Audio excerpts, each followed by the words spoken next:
Welcome back. All right, I want to talk about gambling. Yep, there we go. So I'm going to start off. This is going to seem like it's a bit unrelated, but it's not. So this is a 1977 Hockey News yearbook, meaning this was published in 1976. I was a very small child when this came out, but there you see. If you want to go gold panning, you have to smoke. Apparently, it is odd. You've got the young man there is gold panning. There's a young lady watching him, clearly smitten with the fact that he's gold panning. I picture that he's in a river where there is no gold and nobody's ever panned for gold there, and he looks kind of out of place, and so she's kind of asking him, "What are you doing?" But the message from this commercial is clear: you want to be cool, you gotta smoke. And that was the whole thing. Was this is cool? But eventually, governments went, we probably shouldn't be marketing this because kids read these publications. Kids watch these commercials. We don't want to expose kids to this, so we're going to have to stop this. And so advertising for cigarettes went by the wayside. There would be an adjustment when it came to alcohol. This is a 1986 annual, as shown by the fact this is Molson Golden. I don't think Molson Golden's existed since the 80s, but this is a 1986 yearbook, so 1985. This is in its place because smoking was already banned as an advertiser. So this year, the Hockey News, with their fantasy yearbook right on the back, there's BetMGM. And if you miss it on the back, well, I got good news for you. It's right here. First page, right there. And there's now gambling sections of every website. Most of those gambling sections will be sponsored by, and maybe it'll be BetMGM. Very often it will be. BetMGM seems to spend a lot of money. Now, BetMGM is part of course, MGM Properties, which I've been to some of those in Las Vegas. They got some money. And so some of these companies have been running at a loss because they understand what the potential is. And Las Vegas would understand that better than anybody, just how much money you can make on sports. I don't think it's a coincidence that we're starting to see professional leagues going into the city of Las Vegas at the same time as sports gambling is becoming very widely accepted. So what 10 years ago was considered to be, that's just a Las Vegas thing and there's certain online corners you can do that. Now everybody does it, right? Now the thing is, it's not legal in every state. What I was reading was 33 states it's legal, 17 it's not. But in the 17 that it's not, you may still have state-run lotteries that do some sports gambling. It's not as robust as what you get with the online gambling, of course, where you can gamble on basically anything that happens in a game. That one commercial where it says, make your own bet. It terrifies me. It terrifies me because there are people out there who gamble and are able to do very well and they make a living on it, and there's not the addiction that's involved there. But there are people who definitely get that endorphin rush that, hear things like make your own bet and they'll be like, I am going to clean up. I'm going to do so well. And where it gets dangerous is that you'll lose some money and you'll say, all right, well, I'm going to make that back because these teams are playing tonight and I'm going to make money there. And then it can really, just snowball from there because sports is random. Sports is really random.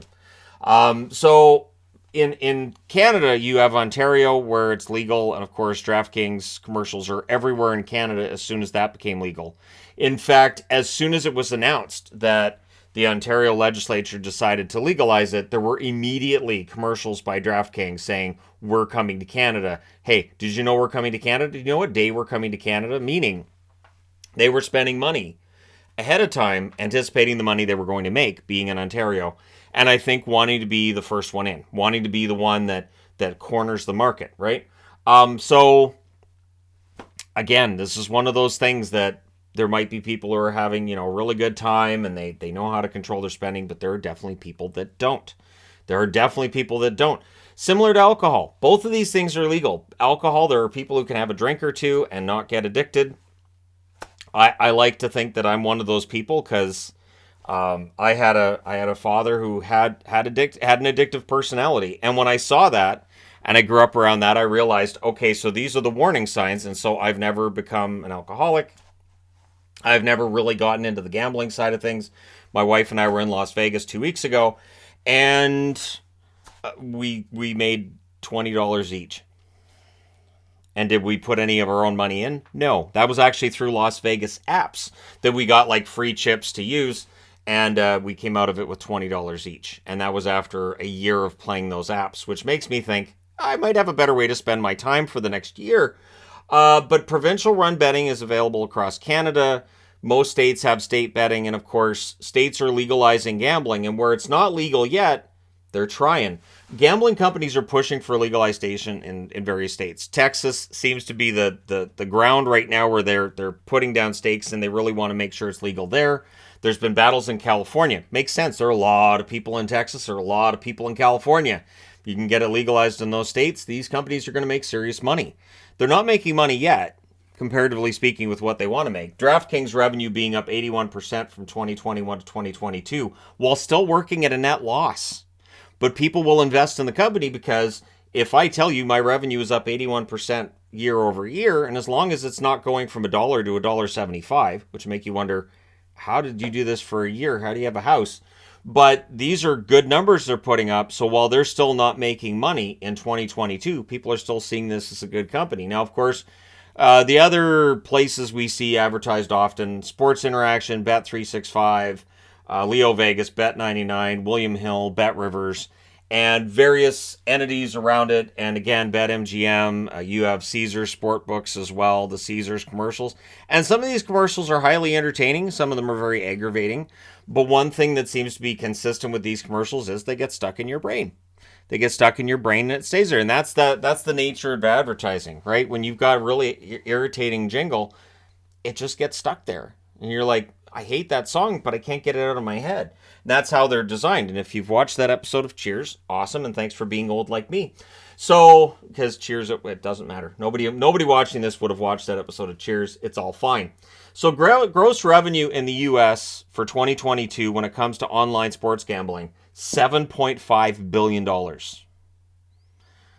That's a 75% increase from 2021. So these companies may not be making a ton of money, but anybody thinking about it would go, hey, any industry that's seeing an almost doubling of their revenue from one year to the next, probably going to see an increase in their revenue in years going forward. And that is the case when it comes to sports gambling so far. So the gambling companies pushing for more and more legality makes sense when you look at these numbers. 2018, less than $500 million, $0.43 billion in revenue online from sports gambling. That's only 5 years ago. Then it's $0.91 billion in 2019, $1.55 billion in 2020. Let's go back. 2020, nobody's making money. And this is a period where, there's a lot of economic uncertainty. And in my experience, when there's economic uncertainty in a home and you've got somebody who has a gambling problem, they will sometimes see that gambling is the solution to that problem. I don't have any money to feed my family this week. If I put down money on that Browns-Chargers game, and if that $20 comes through, that'll give me a few extra dollars, and that would really come in handy this week. So there are people who take just money that is whatever, that they have, they can afford. So for me, if I would put any money on that, it'd only be after bills are paid, rent, mortgages paid, all of that. You have to pay all of that first. When I hear about YouTubers that went broke, my first thought is, you weren't doing it right. You pay all your rent, you pay all your bills, and then you have fun with money. You don't do it the other way around. And you don't assume you're going to make more money the following year either. So this is something that, again, I've seen this with addictive personalities. And sometimes it's I feel like, I want to have X amount of dollars. I think I can win that. And so whether it's realistic or not, and spoiler alert is pretty much not, people will gamble. 2021, that number goes up to $4.33 billion before last year it was $7.56 billion. I'd be shocked if it's anything less than $10 billion this year. I'd be amazed if it's less than $10 billion in the US. And then we'll get into the Canadian numbers because from what I was seeing, it looks like per capita gambling is more common in Canada than the US. At least it looked like that from the income, that maybe per capita Canadians gamble more than Americans do on sports. But again, I don't have it on the board because I didn't really dive down that rabbit hole. There wasn't that much data there. But now that we're going to have at least a full year of DraftKings in Canada, we'll be able to look at that next year. So Ontario this week, and the reason why this video is being produced now, there's a couple reasons. First off, we're getting ready for the NHL season. We're getting ready to be inundated with sports gambling ads again. Ontario banned the use of athletes to advertise and market online sports betting. So this is what drives me nuts. You legalize it, and then after it's been legalized, you go, right, so there's these athletes making it look like it's really cool little kids. We've got Austin Matthews, I think Marner, various others who are advertising, and I know there's like McDavid, Gretzky, of course, you're talking about former players. There are a lot of guys who are out there advertising, and I get it, right? Because definitely when you look at the NHL and you're looking at the amount of gambling ads, whether it's on the boards, whether it's on your TV screen, whether it's on the inset during the game, they're paying big money. They are paying really big money. And the number one sponsorship request that this channel gets is from, gambling sites. Like, hey, you want to make some money? My answer is not from that. I can't do it. I can't in good conscience do it. The advertisements are allowed on the channel. You have the ability to turn on or turn off those ads. And those ads, obviously anything advertised on the channel, there's no endorsement from me for what's advertised on the channel.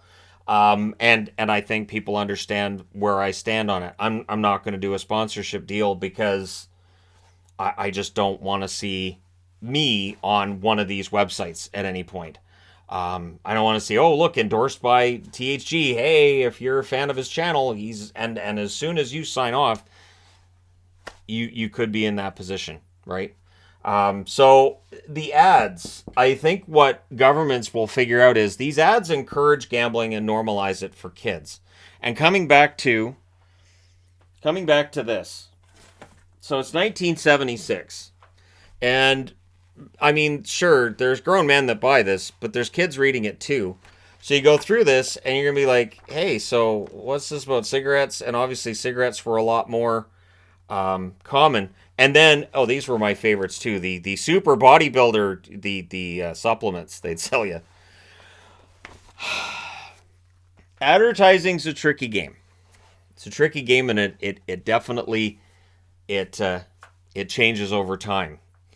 So, I mean, if you had sea monkeys, you know what I'm talking about. I tried once. They didn't do anything for me. But yeah, and again, why would I have had sea monkeys? Because it was advertised in every single little kid's comic, right? So definitely these ads being seen by kids right now and being seen as often as they are. And when you've got all of these NHL related entities now with separate gambling sections of their content, and you've got, okay, here's the gambling lines for this week that's everywhere. It just means that's a normal part of everything now. And I understand that for some it is. But it has definitely made it so it's a normal everyday part of everything. Keep in mind, cigarettes are legal. Alcohol's legal. Marketing it to kids, frowned upon greatly, and rightfully so. And at some point in time, I think that's where we'll hit with sports and sports gambling.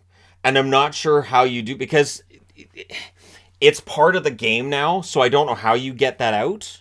I don't know how the NHL would deal with it if we started seeing government regulators saying, this is way too much. Sports, it's just ridiculous now, and this has to be regulated, and then what, right? So when we talk about the salary cap going up, this is part of what it is, right? You've got ads now on helmets, you've got ads on jerseys, which fans get mad about. But the amount of sports gambling money that's coming into the NHL, I think it's a lot. I think when Gary Bettman talks about we're actually ahead of projections, I think this is a large part of where it's coming from. That they are spending a lot of money and they're getting a lot of content. So it's not just a matter of them giving $50 to the NHL and going, here's $50, thanks. It's here's $50. Now that you have our money, we want to insert our image here, here, here. We'll give you more money for that. And so it just keeps getting more and more invasive. And it feels like it's invasive with the game now. So the fact that it's constant now and it's embedded into all content, I'm not sure how sports comes back from that, unless this is just how it is now. Maybe governments won't care. Maybe governments won't do anything about it. Maybe Ontario's going to be the outlier saying, so this markets to kids and it's got stars. We shouldn't be doing this. But when there's that much money talking to you and when it's getting into the $10 billion plus per year, it gets harder and harder to stomp that out, because now you have a lot of companies here that if a government said, hey, we want to cut out this advertising, this is ridiculous, they can pay for really big lawyers now and fight that for years, right? So this is part of the reason why I'm so positive when it comes to the salary cap, and I keep saying, yeah, it's going up, and I hear people saying, well, the economy's going to tank. You know what? If the economy tanks, gambling money is protected. Drinking money is protected. People will drink. People will gamble. People will find that money. They'll do both. And so I don't know that it affects the bottom line that much for professional sports if there is a downturn in the economy. It'll affect ticket sales. And so a big part of the reason why the NHL now has all this money coming in from sports gambling is because of the fact that in 2020, well, there were no fans in attendance. You got to make money. They lost money on the bubble playoffs. You need to find a way to make money when there aren't fans in attendance, or just, make more money. So now the NHL is less reliant on actual ticket sales than what they were 3 years ago. But then there's a question of at what cost. So that's the question that I have to pass on to all the fine people on the internet watching this right now.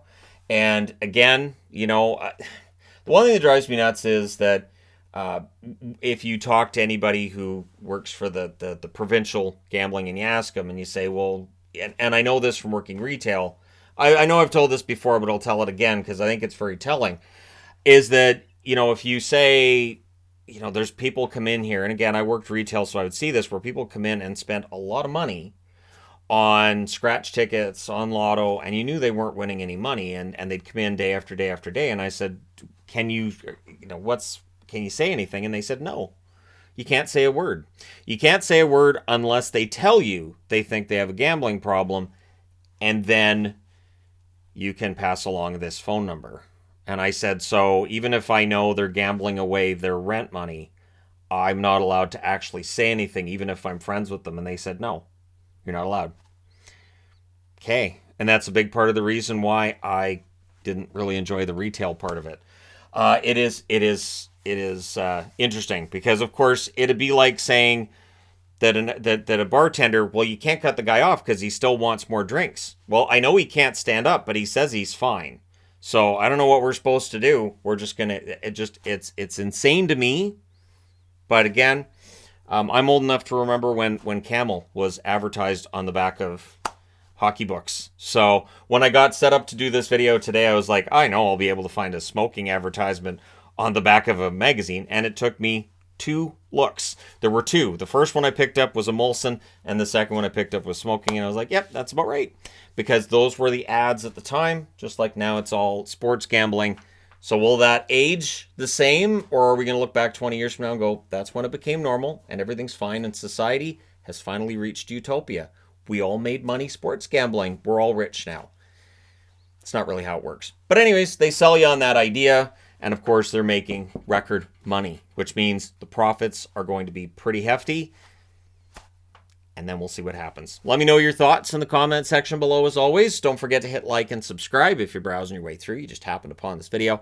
Thank you guys so much for watching. And this is my Palpatine. This is the Palpatine, the Senator's jersey. And this is for code 66. Or Order 66, of course, and your nice Empire logo there. This is, of course, from Geeky Jerseys. So I thought I'd throw that in at the end. But thank you guys so much for watching, for all your support. Don't forget to hit like and subscribe if you're browsing your way through. You just happened upon this video. Thank you guys so much for watching. I will talk to you again soon.